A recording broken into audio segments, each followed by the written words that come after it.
ನಿನ್ನೆ ತುಮಕೂರಿನಲ್ಲಿ ವಿಎ ಭುವನ ಅವರು ಎಸ್ಐಆರ್ ಪ್ರಕ್ರಿಯೆಗೆ ತೆರಳುವ ವೇಳೆ ರಸ್ತೆ ಅಪಘಾತದಲ್ಲಿ ಮೃತಪಟ್ಟಿದ್ದರಿಂದ ಕಂದಾಯ ನೌಕರರ ಪ್ರತಿಭಟನೆಯ ಕಿಚ್ಚು ತುಂಬಾ ಜೋರಾಗಿತ್ತು. ಇಂದು ಆ ಪ್ರತಿಭಟನೆಯ ಕಿಚ್ಚು ಎರಡನೆಯ ದಿನಕ್ಕೂ ಕೂಡ ಕಾಲಿಟ್ಟಿರುವಂಥದ್ದು. ಸದ್ಯ ಇದೀಗ ತುಮಕೂರಿನ ಜಿಲ್ಲಾಧಿಕಾರಿಯ ಕಚೇರಿಯ ಎದುರು ಬೆಳಗಿನಿಂದಲೂ ಕೂಡ ಸಾಕಷ್ಟು ಕಂದಾಯ ಇಲಾಖೆಯ ನೌಕರರು ಜಮಾಯಿಸಿ ಯಾರ್ಯಾರು ಭುವನ ಅವರ ಮೇಲೆ ಒತ್ತಡವನ್ನು ಹಾಕಿದ್ರು, ಎಸ್ಐಆರ್ ಪ್ರಕ್ರಿಯೆಯನ್ನು ಮುಗಿಸಲೇಬೇಕು, ಯಾರ್ಯಾರು ಎಷ್ಟೆಲ್ಲ ಟಾರ್ಗೆಟ್ ಅನ್ನು ಕೊಟ್ಟಿದ್ರು ಅವ್ರ ಮೇಲೆ ಕ್ರಮ ಆಗಬೇಕು, ಅವರ ಸಾವಿಗೆ ನ್ಯಾಯ ಸಿಗಬೇಕು ಅಂತೇಳಿ ಬೆಳಗಿನಿಂದಲೂ ಕೂಡ ಪ್ರತಿಭಟನೆಯನ್ನು ನಡೆಸ್ತಾ ಇರುವಂಥದ್ದು. ಸದ್ಯ ನಾನೀಗ ತುಮಕೂರಿನ ಜಿಲ್ಲಾಧಿಕಾರಿ ಕಚೇರಿಯ ಮುಂಭಾಗದಲ್ಲಿದ್ದೇನೆ. ನೀವೀಗ ದೃಶ್ಯ ಸಮೇತ ಗಮನಿಸ್ತಾ ಹೋಗ್ಬೋದು. ನಿನ್ನೆ ಮಧ್ಯರಾತ್ರಿವರೆಗೂ ಕೂಡ ಈ ಪ್ರತಿಭಟನೆ ನಡೆದಿತ್ತು. ಭುವನ ಸಾವಿಗೆ ಯಾರೆಲ್ಲ ಕಾರಣ ಆಗಿದ್ರು ಅವರೆಲ್ಲರಿಗೂ ಕೂಡ ಕ್ರಮ ಆಗಬೇಕು, ಅವರ ಮೇಲೆ ಕ್ರಮ ಆಗಬೇಕು ಮತ್ತು ಭುವನ ಸಾವಿಗೆ ನ್ಯಾಯ ಸಿಗಬೇಕು ಅಂತೇಳಿ ನಿನ್ನೆ ಮಧ್ಯರಾತ್ರಿ 1 ಗಂಟೆವರೆಗೂ ಕೂಡ ಪ್ರತಿಭಟನೆ ಆಗಿತ್ತು. ಇಂದು ಬೆಳಗ್ಗೆಯೂ ಕೂಡ ಎಲ್ಲ ಕಂದಾಯ ಇಲಾಖೆಯ ನೌಕರರು, PDO ಸಂಘದವರಾಗಿರ್ಬೋದು, VA ಸಂಘದವರಾಗಿರ್ಬೋದು, ಎಲ್ಲರೂ ಕೂಡ ಬೆಳಗಿನಿಂದಲೂ ಕೂಡ ಜಮಾಯಿಸಿ ಇಂದು ಕೂಡ ತುಮಕೂರಿನ ಜಿಲ್ಲಾಧಿಕಾರಿಯ ಕಚೇರಿಯ ಎದುರು ಪ್ರತಿಭಟನೆಯನ್ನು ನಡೆಸ್ತಾ ಇರುವಂಥದ್ದು. ಭುವನ ಅವರ ಸಾವಿಗೆ ಯಾರೆಲ್ಲ ಕಾರಣರಾಗಿದ್ರು, ಅವರಿಗೆ ಯಾರೆಲ್ಲ ಒತ್ತಡವನ್ನು ಆಗ್ತಾ ಇದ್ರು, SIR ಪ್ರಕ್ರಿಯೆ ನಡೆಸಲೇಬೇಕು, ಇಷ್ಟು ಟಾರ್ಗೆಟ್ ಅನ್ನು ಮುಗಿಸಲೇಬೇಕು ಅಂತ ಯಾರೆಲ್ಲ ಆದೇಶವನ್ನು ಮಾಡ್ತಾ ಇದ್ರು ಅವರ ಮೇಲೆ ಕ್ರಮ ಆಗಬೇಕು. ಈ ಕೂಡಲೇ DC ಅವರು ಮತ್ತು ತಹಶೀಲ್ದಾರ್ ಅವರು ಮತ್ತು AC ಅವರು ಯಾರೆಲ್ಲ ಇದ್ದಾರೆ ಅವರೆಲ್ಲರ ಮೇಲೆ ಕ್ರಮ ಆಗಬೇಕು, ಅವರನ್ನು ಅಮಾನತು ಮಾಡಬೇಕು ಮತ್ತು ಭುವನ ಅವರ ಸಾವಿಗೆ ನ್ಯಾಯ ದೊರಕಿಸಿಕೊಡಬೇಕು ಅನ್ನೋ ಉದ್ದೇಶದಿಂದ ನಿನ್ನೆ ಪ್ರತಿಭಟನೆ ಶುರುವಾಗಿತ್ತು. ಆ ಪ್ರತಿಭಟನೆ ಇಂದು 2ನೇ ದಿನಕ್ಕೆ ಕಾಲಿಟ್ಟಿರುವಂಥದ್ದು. ಇಂದು ಬೆಳಗಿನಿಂದಲೂ ಕೂಡ ಪ್ರತಿಭಟನೆಯ ಕಿಚ್ಚು ಜೋರಾಗಿ ಹುರಿತಾ ಇರುವಂಥದ್ದು. ಅದರ ಬೆನ್ನಲ್ಲೇ ತುಮಕೂರಿನಲ್ಲಿಯೂ ಕೂಡ ಯಶಸ್ವಿನಿ ಎನ್ನುವಂತಹ ಒಬ್ಬ ಅಧಿಕಾರಿಯೂ ಕೂಡ ಅಪಘಾತ ಆಗಿರುವಂಥದ್ದು. SIR ಪ್ರಕ್ರಿಯೆಗೆ ತೆರಳುವ ವೇಳೆ ನಾವು ಏನು ವಿಡಿಯೋ ಕಾಲ್ನಲ್ಲಿ ಎಲ್ಲಿದ್ದೇವೆ ಅನ್ನೋದನ್ನು ತೋರಿಸಬೇಕಾಗಿತ್ತು. ಆ ನಿಟ್ಟಿನಲ್ಲಿ ನಾನು ವಿಡಿಯೋ ಕಾಲ್ ರಿಸೀವ್ ಮಾಡುವಂಥ ಹಿನ್ನೆಲೆಯಲ್ಲಿ ನಮಗೆ ಸಾಕಷ್ಟು ಗಾಬರಿಯಾಗಿ ಅಪಘಾತ ಆಗಿದೆ ಅಂತ ಅವರು ಕೂಡ ಒಪ್ಕೊಂಡಿರುವಂಥದ್ದು. ಎಲ್ಲ ಒಂದು ಕಡೆ SIR ಪ್ರಕ್ರಿಯೆ ಅಧಿಕಾರಿಗಳ ಮೇಲೆ ಒತ್ತಡವನ್ನು ಹಾಕ್ತಾ ಇದ್ದಾರೆ. ಮೇಲಧಿಕಾರಿಗಳು ಅವರವರ ಇಚ್ಛೆಗೆ, ಅವರವರ ನೋಟಿಫಿಕೇಶನ್ಗೆ ಅವ್ರ ಮೇಲಿರುವಂಥ ಜವಾಬ್ದಾರಿಯನ್ನು ಕಳೆದುಕೊಳ್ಳೋದಕ್ಕೋಸ್ಕರ VAಗಳ ಮೇಲೆ ಮತ್ತು BLOಗಳ ಮೇಲೆ ಅವರು ಒತ್ತಡವನ್ನು ಹಾಕ್ತಾ ಇದ್ರೆ ಅನ್ನೋ ಅನುಮಾನ ಶುರುವಾಗ್ತಾ ಇರುವಂಥದ್ದು. ಈಗ ತುಮಕೂರಿನಲ್ಲಿಯೇ 2 ಅಪಘಾತ ಆಗಿರೋದ್ರಿಂದ ಅದರಲ್ಲಿ ಒಬ್ಬರು ಸಾವನ್ನಪ್ಪಿದ್ರೆ ಇನ್ನೊಬ್ಬರು ಸದ್ಯಕ್ಕೆ ಚಿಕಿತ್ಸೆಯನ್ನು ಪಡೆದುಕೊಳ್ತಾ ಇರುವಂಥದ್ದು. ಸದ್ಯಕ್ಕೆ ಮೇಜರ್ ಇಶ್ಯೂ ಆಗಿ ಇದು ಪರಿಣಮಿಸಿರುವಂಥದ್ದು. ಅದರಲ್ಲೂ ಕೂಡ ಇದು ಕಂದಾಯ ಇಲಾಖೆ ಸಚಿವರ ತವರೂರು, DCM ಪರಮೇಶ್ವರ್ ಅವರ ತವರೂರು. ಇನ್ನಾದರೂ ಕೂಡ ಪರಮೇಶ್ವರ್ ಅವರು ಇಲ್ಲಿಗೆ ಸ್ಥಳಕ್ಕೆ ಬಂದಿಲ್ಲ, ನಮ್ಮ ಅಹವಾಲುಗಳನ್ನು ಕೇಳಿಲ್ಲ, ನಮ್ಮ ಸಮಸ್ಯೆ ಏನಿದೆ ಅನ್ನೋದನ್ನು ಕೇಳಿಲ್ಲ ಅಂತೇಳಿ ಸಾಕಷ್ಟು ಆಕ್ರೋಶವನ್ನು ಇಲ್ಲಿನ ಅಧಿಕಾರಿಗಳು ಹಾಕ್ತಾ ಇರುವಂಥದ್ದು. ನೀವೀಗ ದೃಶ್ಯ ಸಮೇತ ಗಮನಿಸ್ತಾ ಇದ್ದೀರಿ. ಸದ್ಯಕ್ಕೆ ಇಲ್ಲಿ ಭುವನವರ ಫೋಟೋವನ್ನು ಇಟ್ಟು ಅವರಿಗೆ ಶ್ರದ್ಧಾಂಜಲಿಯನ್ನು ಕೂಡ ಸಲ್ಲಿಸಲಾಗ್ತಾ ಇದೆ. ನಿನ್ನೆ ಶುರುವಾದಂಥ ಪ್ರತಿಭಟನೆ ಸಾಕಷ್ಟು ತೀವ್ರತೆಯನ್ನು ಪಡೆದುಕೊಂಡಿತ್ತು. ಮಧ್ಯರಾತ್ರಿವರೆಗೂ ಕೂಡ ಪರಿಣಮಿಸಿತ್ತು. ಮಧ್ಯರಾತ್ರಿವರೆಗೂ ಕೂಡ ಯಾವುದೇ ರೀತಿಯ ನಾವು ಹೋರಾಟವನ್ನು ಕೈ ಬಿಡೋದಿಲ್ಲ, ಭುವನ ಅವರ ಸಾವಿಗೆ ನ್ಯಾಯ ಬೇಕು, ಇದಕ್ಕೆಲ್ಲ ಯಾರ್ಯಾರು ಕಾರಣಕರ್ತರಾಗಿದ್ದಾರೆ ಅವರ ಮೇಲೆ ಕ್ರಮ ಆಗಬೇಕು ಅಂತ ಸಾಕಷ್ಟು ಆಕ್ರೋಶವನ್ನು ಹೊರಹಾಕಿದ್ರು. ಇಂದು ಕೂಡ ಈ ಆಕ್ರೋಶದ ಕಟ್ಟೆ ಒಡೆದು ಸದ್ಯಕ್ಕೆ ಹೋರಾಟ ಸಾಕಷ್ಟು ತೀವ್ರತೆಯನ್ನು ಪಡ್ಕೊಳ್ತಾ ಇರುವಂಥದ್ದು. ನಾನಿಲ್ಲಿ ಇದೀಗ VA ಸಂಘದ ರಾಜ್ಯಾಧ್ಯಕ್ಷರಾದಂಥವ್ರು ಕೂಡ ಇದ್ದಾರೆ, ಅವ್ರನ್ನ ಕೂಡ ಮಾತಾಡಿಸ್ತಾ ಹೋಗ್ತೀನಿ. ಅವರ ಬೇಡಿಕೆಗಳೇನು, ಏನೆಲ್ಲ ಆಗಬೇಕು ಅನ್ನೋದನ್ನು ಕೂಡ ಕೇಳ್ತಾ ಹೋಗ್ತೀನಿ. ಸರ್, ಏನೆಲ್ಲ ಬೇಡಿಕೆಗಳಿದೆ ತಮಗೆ? ಬೇಡಿಕೆ ಏನಿಲ್ಲ ಸರ್, ನಾವು ಬೇಡಿಕೆಯನ್ನು ಕೇಳ್ಕೊಳ್ತಾ ಕೂತಿಲ್ಲ. ಏನು ನಮ್ಮ ಸಹೋದರಿ ಸಾವಾಗಿದೆ, ಆ ಸಾವಿಗೆ ನ್ಯಾಯ ದೊರಕಿಸ್ಕೊಡ್ಬೇಕು, ಆ ಸಾವಿಗೆ ಕಾರಣಕರ್ತರಾಗಿರೋರಿಗೆ ಶಿಕ್ಷೆ ಆಗಬೇಕು, ಅವ್ರ ಅಮಾನತಾಗಬೇಕು ಸರ್, ಅದೊಂದೇ ನಮ್ಮದು ಬೇಡಿಕೆ. ತುಮಕೂರು ತಾಲೂಕಿನಲ್ಲಿ ತಹಶೀಲ್ದಾರ್ ಅವರು ಒಂದು ಆಡಿಯೋ ಸಂದೇಶ ಕಳಿಸ್ತಾರೆ, ಬೆಳಗ್ಗೆ 6:00ವರೆಗೆ ಎಲ್ಲ ಫೀಲ್ಡಲ್ಲಿರಬೇಕು, ಇಲ್ಲ 7 ಗಂಟೆಗೆ ನಾನು ಮಾಹಿತಿ ತೊಗೊಳ್ತೀನಿ, ಇಲ್ಲ ನಿಮ್ಮ ಯಾರು ಅಬ್ಸೆಂಟ್ ಇದೆ ಅವ್ರ ಮೇಲೆ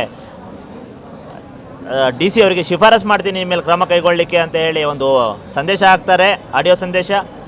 ಅದ್ರ ಮೂಲಕ ಸುಮಾರು ಜನ ಒತ್ತಡದಲ್ಲಿ ಎದ್ನೋ ಬಿದ್ನೋ ಅಂತೇಳಿ ಬರೋ ಮೂಮೆಂಟಲ್ಲಿ ಈ ಹೆಣ್ಮಗಳು ಕೂಡ ಆತರದಲ್ಲಿ ಬಂದಿದ್ದಾರೋ ಏನೋ ಗೊತ್ತಿಲ್ಲ. ಬೆಳಗಿನ ಜಾವ 7 ಗಂಟೆಗೆ ಎಲ್ಲಿ ಅಟೆಂಡೆನ್ಸ್ ತೊಗೊಳ್ತಾರೋ ಅಂತ 6:00ವರೆಗೆ ಬರೋಕ್ಕೆ ಹೇಳಿರೋದ್ರಿಂದ ಆ ಸಮಯದಲ್ಲಿ ಒಂದು ಅಪಘಾತ ಆಗಿದೆ.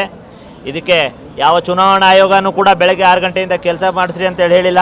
ಆದರೆ ತುಮಕೂರು ಜಿಲ್ಲಾಡಳಿತದ ವತಿಯಿಂದ ತುಮಕೂರು ತಹಶೀಲ್ದಾರ್ ಅವರು ಈ ಸಂದೇಶನ ಹಾಕಿ, ಈ ಸಂದೇಶ ಹಾಕಿರೋದಕ್ಕೆ ಆ ಹೆಣ್ಮಗಳು ಬಂದಿದ್ದಾಳೆ, ಆ ಹೆಣ್ಮಗಳು ಸಾವಾಗಿದೆ. ಆ ಹೆಣ್ಮಗಳು ಸಾವಿಗೆ ನ್ಯಾಯ ದೊರಕಿಸ್ಕೊಡ್ಬೇಕು. ತುಮಕೂರು ತಹಶೀಲ್ದಾರ್ ಮೇಲೂ ಕೂಡ ಕ್ರಮ ಕೈಗೊಳ್ಳಬೇಕು, ಅವ್ರ ಅಮಾನತಾಗಬೇಕು, ಆ ಹೆಣ್ಮಗಳ ಆತ್ಮಕ್ಕೆ ಶಾಂತಿ ಸಿಗಬೇಕು, ಎಲ್ಲರೂ ಒಂದು ಸೂಕ್ತ ನ್ಯಾಯ ದೊರಕಿಸ್ಕೊಡ್ಬೇಕು ನಮಗೆ. ಅಲ್ಲಿವರೆಗೂ ನಾವು ಕದಲಲ್ಲ ಸರ್. ಮೊನ್ನೆ ಕಂದಾಯ ಸಚಿವರು ಬರಲಿ, ಅವರ ಮುಖಾಂತರ ನಮ್ಮ ಮನವಿ ಮಾಡ್ಕೊತೀವಿ, ನಮಗೆ ಸೂಕ್ತ ನ್ಯಾಯ ದೊರಕಿಸ್ಕೊಡ್ಬೇಕು ಸರ್. ಅಲ್ಲಿವರೆಗೂ ನಾವು ಪ್ರತಿಭಟನೆ ಮಾಡ್ತೀವಿ ಸರ್. ಈಗ ತಿಪ್ಟೂರಿನಲ್ಲೂ ಕೂಡ ಇದೇ ರೀತಿಯಾಗಿ ಒಂದು ಅಪಘಾತ ಆಗಿದೆ, ಅಲ್ಲೂ ಕೂಡ ತುಂಬ ಫ್ರ್ಯಾಕ್ಚರ್ ಆಗಿದೆ ಅಂತ ಕೇಳ್ಬಿಟ್ವಿ. ಅದು ಸರ್, ತಿಪ್ಟೂರಲ್ಲಿ ಯಶಸ್ವಿನಿ ಅಂತ ಹೇಳಿ ನಮ್ಮ ಗ್ರಾಮಾಡಳಿತಾಧಿಕಾರಿ ಅವ್ರದ್ದು ಒಂದು ಕಾಲು ಮತ್ತು ಒಂದು ಕೈದು ಸೀರಿಯಸ್ ಇಂಜೂರ್ ಆಗಿದೆ.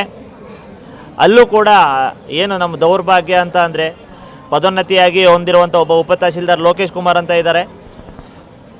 ಅವರು ಪ್ರತಿಯೊಬ್ಬರು ಸ್ಥಳಕ್ಕೆ ಹೋಗಿ ವಿಡಿಯೋ ಕಾಲ್ ಮಾಡಬೇಕಂತೆ, ಗ್ರೂಪ್ ವಿಡಿಯೋ ಕಾಲ್ದಿದೆ, ಅವರು ಪಿಕ್ ಮಾಡಬೇಕು. ಆ ಹೆಣ್ಮಗಳು ಫೋನ್ ಬಂದಿದ್ದು ಬರದಲ್ಲಿ ಫೋನ್ ರಿಸೀವ್ ಮಾಡಬೇಕು ಏನೋ ಆತುರದಲ್ಲಿ ಮೊಬೈಲ್ ನೋಡಿದ್ದಾರೆ. ಆ ಟೈಮಲ್ಲಿ ಮತ್ತೆ ಸ್ಕೂಟಿಯಿಂದ ಬಿದ್ದಿದ್ದಾರೆ.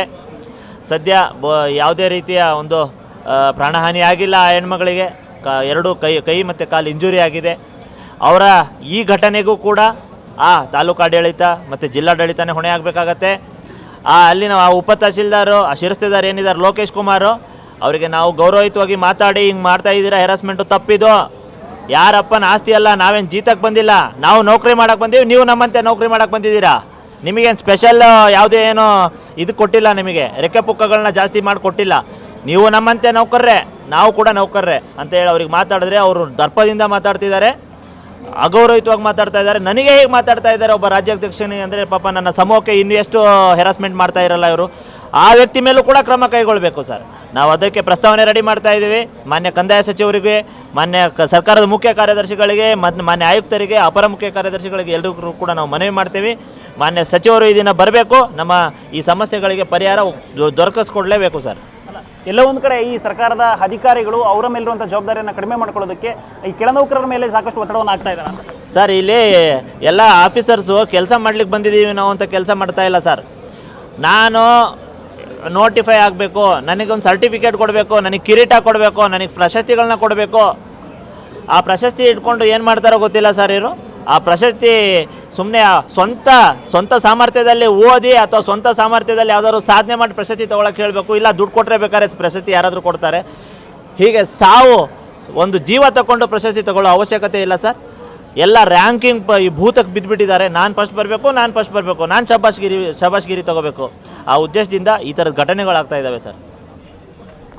ಸದ್ಯಕ್ಕೆ ಅವ್ರು ಹೇಳ್ತಾ ಇರೋದೇನಪ್ಪ ಅಂತಂದರೆ ಯಾವುದೇ ರೀತಿಯಲ್ಲೂ ಕೂಡ ಕೆಲಸದ ಒತ್ತಡವನ್ನು ಹಾಕಿಲ್ಲ ಅಂತ ಹೇಳುವಂಥ ಅಧಿಕಾರಿಗಳು 6 ಗಂಟೆಗೆ ಬನ್ನಿ ಅಂತ ಯಾಕೆ ಹೇಳಿದ್ರು, 6:15ಗೆ ಬರಬೇಕು, ಇಲ್ಲಾಂದ್ರೆ ನಿಮ್ಮ ಮೇಲೆ ಕ್ರಮ ಆಗುತ್ತೆ, 7 ಗಂಟೆಗೆ ಯಾರೆಲ್ಲ ಬಂದಿರೋಲ್ಲ ಅವ್ರ ಮೇಲೆ ನಾವು ಕ್ರಮವನ್ನು ಕೈಗೊಳ್ತೇವೆ, ನಾವು DC ಅವರಿಗೆ ರೆಫರ್ ಮಾಡ್ತೇವೆ ಅಂತೇಳಿ ಒತ್ತಡವನ್ನು ಹಾಕಿರೋ ಕಾರಣಕ್ಕಾಗಿ ಈ ಸದ್ಯಕ್ಕೆ ಈಗ ಭುವನ್ ಅವರು ಮೃತಪಟ್ಟಿದ್ದಾರೆ. ಅದರಲ್ಲೂ ಕೂಡ ಈಗ ತುಮಕೂರಿನಲ್ಲಿ ಯಶಸ್ವಿ ಅವರ ಅಪಘಾತ ಏನಾಗಿದೆ ತಿಪ್ಟೂರಿನಲ್ಲಿ, ಅದು ಕೂಡ ಇದೇ ರೀತಿಯಾಗಿ ಒತ್ತಡ ಹಾಕಿರೋದ್ರಿಂದ ಆಗಿದೆ ಅಂತ ಹೇಳ್ತಾ ಇರ್ಬೋದು. ಒಟ್ಟಿನಲ್ಲಿ ದಿನದಿಂದ ದಿನಕ್ಕೆ, ಗಂಟೆಯಿಂದ ಗಂಟೆಗೆ ಈ ಹೋರಾಟ ಸಾಕಷ್ಟು ತೀವ್ರತೆಯನ್ನು ಪಡ್ಕೊಳ್ತಾ ಇರುವಂಥದ್ದು. ಸದ್ಯ ಇಲ್ಲಿ ಭಾಗವಹಿಸಿರುವಂತಹ 100 ಹೋರಾಟಗಾರರು DC ಕಚೇರಿಯ ಮುಂಭಾಗದಲ್ಲಿ ಜಮಾವಣೆ ಆಗಿರುವಂಥದ್ದು ನೀವು ಸದ್ಯ ದೃಶ್ಯಗಳಲ್ಲಿ ಗಮನಿಸ್ತಾ ಹೋಗ್ತಾ ಇದ್ರಿ. ಸದ್ಯ ತುಮಕೂರಿನಲ್ಲಿ ಶುರುವಾದಂತಹ ಈ ಹೋರಾಟ ಸದ್ಯ ಚಿತ್ರದುರ್ಗ ಮತ್ತು ಮೈಸೂರು ಬೇರೆ ಬೇರೆ ಭಾಗಗಳಿಂದ ಕೂಡ ಸಾಕಷ್ಟು ವಿಎಗಳು ಬರ್ತಾ ಇರುವಂಥದ್ದು, ಸಾಕಷ್ಟು ಜಿಲ್ಲಾಧ್ಯಕ್ಷರುಗಳು ಬರ್ತಾ ಇರುವಂಥದ್ದು. ಇದೇ ರೀತಿ ಮುಂದುವರೆತಾ ಹೋದರೆ ಇನ್ನಷ್ಟು ಹೋರಾಟದ ಕಿಚ್ಚು ಜ್ವಾಲೆಯಾಗಿ ಹುರಿಯುತ್ತೆ ಅಂದ್ರೂ ಕೂಡ ತಪ್ಪಾಗ್ಲಿಕ್ಕಿಲ್ಲ. ಇಲ್ಲಿಗೆ ಕಂದಾಯ ಸಚಿವರು ಬರ್ತಾರೆ, ಕಂದಾಯ ಸಚಿವರು ಮತ್ತು ಉಪಮುಖ್ಯಮಂತ್ರಿಗಳಾದಂಥ DCM ಅವರು ಬರಲೇಬೇಕು, ನಮ್ಮ ಅಹವಾಲುಗಳನ್ನು ಕೇಳಲೇಬೇಕು ಅನ್ನೋದು ಹೋರಾಟಗಾರರ ಉದ್ದೇಶ ಆಗಿರುವಂಥದ್ದು ಮತ್ತು ಬೇಡಿಕೆ ಆಗಿರುವಂಥದ್ದು. ಯಾರೆಲ್ಲ ಈ ಒತ್ತಡವನ್ನು ಹಾಕಿ ಭುವನ್ ಅವರ ಸಾವಿಗೆ ಮತ್ತು ಯಶಸ್ವಿನವರ ಅಪಘಾತಕ್ಕೆ ಕಾರಣ ಆದರೂ ಅವ್ರ ಮೇಲೆ ಕ್ರಮ ಆಗಬೇಕು ಮತ್ತು ಅವರ ಸಾವಿಗೆ ನ್ಯಾಯ ದೊರಕಿಸಿಕೊಡ್ಬೇಕು ಅನ್ನೋದು ಸದ್ಯ ಇಲ್ಲಿ ಹೋರಾಟಗಾರರ ಬೇಡಿಕೆ ಆಗಿರುವಂಥದ್ದು. ಇನ್ನಾದರೂ ಕೂಡ ಸಂಬಂಧಪಟ್ಟಂಥ ಅಧಿಕಾರಿಗಳು ಸ್ಥಳಕ್ಕೆ ಬಂದು ಇಲ್ಲಿ ಪರಿಶೀಲನೆ ನಡೆಸಿ ಇವರ ಬೇಡಿಕೆಗಳನ್ನ ಈಡೇರಿಸ್ತಾರ ಇಲ್ವ ಅನ್ನೋದನ್ನ ಕಾದು ನೋಡಬೇಕಾಗಿದೆ. ಇಲ್ಲಾಂದರೆ ಈ ಹೋರಾಟ ಮತ್ತಷ್ಟು ತೀವ್ರತೆಯನ್ನು ಪಡ್ಕೊಳ್ತಾ ಈ ಹೋರಾಟದ ಕಿಚ್ಚು ಜ್ವಾಲೆಯಾಗಿ ಹುರಿಯುತ್ತಾ ಅನ್ನೋದನ್ನು ಕೂಡ ಕಾದು ನೋಡಬೇಕಾಗಿದೆ. ಕ್ಯಾಮ್ರಾ ಪರ್ಸನ್ ರಾಕೇಶ್ ಜೊತೆ ಪುನೀತ್ ಎನ್ ಲಕ್ಷ್ಮೀಕಾಂತ್, ಪ್ರಜಾಶಕ್ತಿ TV, ತುಮಕೂರು.